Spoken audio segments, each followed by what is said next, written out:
Welcome to Ein Gedi. Have you ever wondered what the word Ein Gedi means or where it comes from? In the original Hebrew, it's obviously two words, Ein and Gedi. Ein means spring waters, and Gedi meaning a kid goat. You said, why in the world would you name this place Spring of a Kid Goat?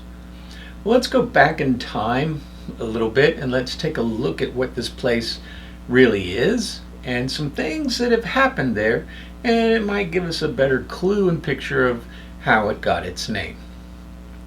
Obviously it's very beautiful, very lush. It has waterfalls, has caves, and because of the caves and the rock cliffs, there were a lot of goats and a lot of ibexes and everything there, that may be a part of where it got its name. But let's look at the two words and see what they mean.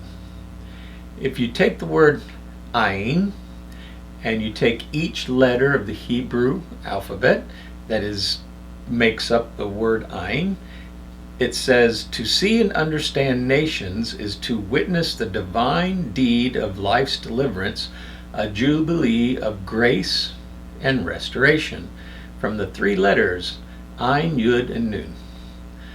So that forms that sentence. It is you see and understand the nations of a divine deed of deliverance and jubilee. We'll see that in just a minute. Let's look at the next word, Gedi. Gedi is the Holy Spirit. Its divine perfection illuminates the pathway to every divine deed, getting us toward truth and purpose. That's composed of three Hebrew letters, Gimel, Dalet, Yud. You use the meaning of each letter to form those sentences. So, En Gedi is a place that the Holy Spirit in its divine perfection had a purpose, a divine deed, if you will. But what was those things? What were those things? And what happened there? Well, it is thought the term Gedi is thought to refer to a goat or a small goat, a kid, if you will. And it obviously reflects the wildlife in the region, but there's areas of fresh springs, hence the first word, and such as Nahal David and Nahal Agot sustain all the vegetation for the animals, making it suitable for all those animals. However, let's take a look at 1 Samuel 24, and in the first part, it's where David sought refuge from King Saul, further cementing its connection to both nature and biblical history. So let's pause here for a minute. King Saul was hunting David to kill him. David found this place and hid in the caves. And in the story, King Saul goes into one of those caves, not knowing obviously that David was in there, and he goes to relieve himself, goes to the bathroom. David sneaks up behind and cuts off a little piece of the tzitzit, tassel, whatever, of King Saul's robe. King Saul finishes, goes down to his man. David comes out and says, look, I could have killed you, but I didn't. Here's proof.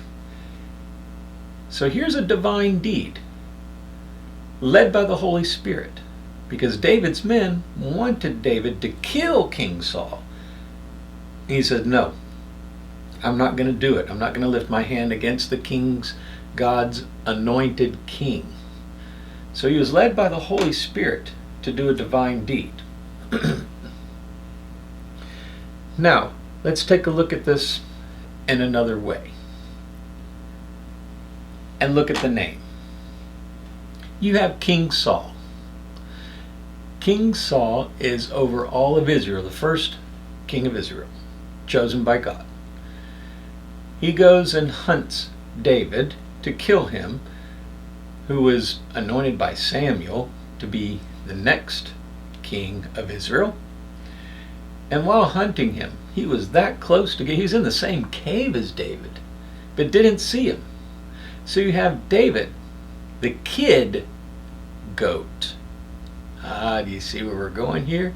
So you have Saul, and in those days, goat prophetically meant kingdom. So you have Saul, who is the head of the kingdom of Israel, and right behind him is David, who would be king later, who is a kid goat, if you will. So here at Ein Gedi, you have this that takes place. You have the goat, King Saul, over his kingdom, Israel. And right behind him is David, the kid goat, who could have killed the king and taken over right then. But he was led by a divine deed by the Holy Spirit to show restraint. His time had not yet come.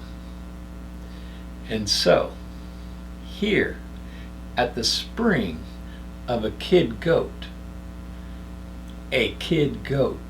springs forth later as the king of Israel after King Saul. So what a great place to be. What a great place to remember all of this, how God works everything out, even in the name we didn't understand to begin with, but now we perfectly understand the spring of a kid goat, Ein Gedi.